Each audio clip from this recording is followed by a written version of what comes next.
Ito si Mamay Leo. Ari, shout out lang sa iyo, Anisi, na sabi mo na agree ka na dapat nating ipangalandakan diyan sa social media ay yung maganda, mabuti at marangal.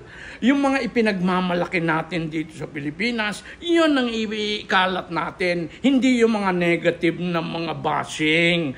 Agree tayo doon. Kailangan natin ipagmalaki ang ating bayan para magising ang ating pagmamahal sa kanya. Pagkatapos, pag kultura ang ginawa nating content material, ay di walang ubos ang ating content material, makakatulong tayo sa bayan, at gaganda ang development of our creative industry.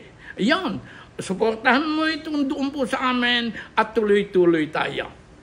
Ay siya mga kabayan, ay di follow and subscribe na lang kayo din sa Facebook, YouTube at TikTok, din sa aking Mamay Leo. Maraming salamat po sa inyo. Yun. Oh.